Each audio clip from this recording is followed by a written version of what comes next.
অনেক সময় যেটা পছন্দ হয় না কিংবা ভালো লাগে না সেই জিনিসটাই কিন্তু পরে অতি পছন্দের হয়ে যায়। সেও কিছু আমাক থুয়ে খাবার পারে না, আবার আমিও তাই।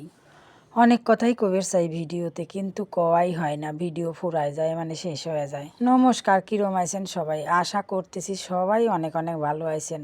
আমি সীমা দাস, আপনাদের দিদিও কিন্তু ভালোই আছি। চলেন আজকে আমার মানে এই বাসায় প্রথম দিন যেদিন বাসা দেখতে আসি সেই দিনের গল্প করি আপনাদের সাথে।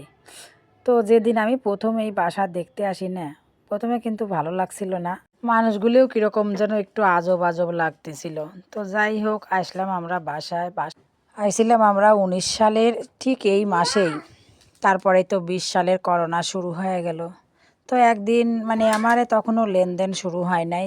আমার কিন্তু মনের মধ্যে মানে দেওয়ার ইচ্ছা করে, কিন্তু বৌদি কিভাবে মানে নিবি, পছন্দ করবি কি করবি না, এইভাবে আমি আর আগাই না।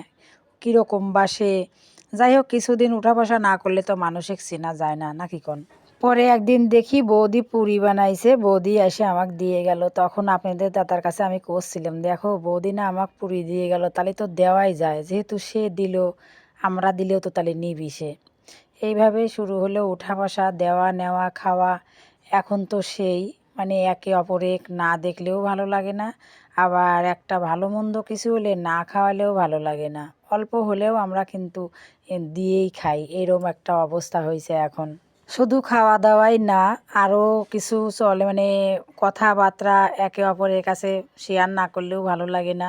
মানে সারাদিনের যা যা হয় এই আর কি, এমন অবস্থা হয়েছে মানে কেউ কারো ছাড়া আমরা এখন আর চলতেই পারি না, এরকম একটা অবস্থা। তো যাই হোক, মনের সাথে মনের মিল করলেই এরকম হয়, সবার সাথে কিন্তু এরকম হয় না। হ্যাঁ হয়, সম্পর্ক সবার সাথেই গড়ে ওঠে, কিন্তু সেটা কিছুটা থাকে উপর উপর, উপর উপর সম্পর্কও অনেক সময় থাকে। তো যাই হোক, যে আপনাদের দাদা কিন্তু খাওয়া দাওয়া করে চলে যাচ্ছে।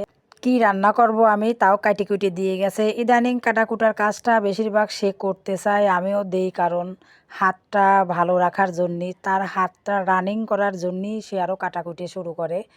এই যে দিদুন সোনা আবার খাওয়া দাওয়া করাচ্ছে, বৌদি ভাই খাইতেই চায় না, কত কথা কয়া যে খাওয়ানো হয়। এরপরে আমার রান্নাও শেষের দিকে, প্রায় দুপুরের রান্না করছি মসুরের ডাল, রান্না করে নিচ্ছি হচ্ছে পেঁয়াজ পাতা দিয়ে। বহুদিন ধরে পেঁয়াজ পাতা দিয়ে আমার ছোটো মাছ খাওয়ার ইচ্ছা, তো আনিছে এক গাদি পেঁয়াজ পাতা, আমি একটু বেশি করেই দিয়ে দিছি। মৌসি মাছ পেঁয়াজ পাতা দিয়ে রান্না করতেছি, আর সেই সাথে আলু আছে, একটু বেগুনও আছে। টেবিলে খাবারটা রাখে অন্য কাজগুলিও করে নেব। দেখছেন তো, যেটা করলাম সেইটাই, ভিডিও শেষ হয়ে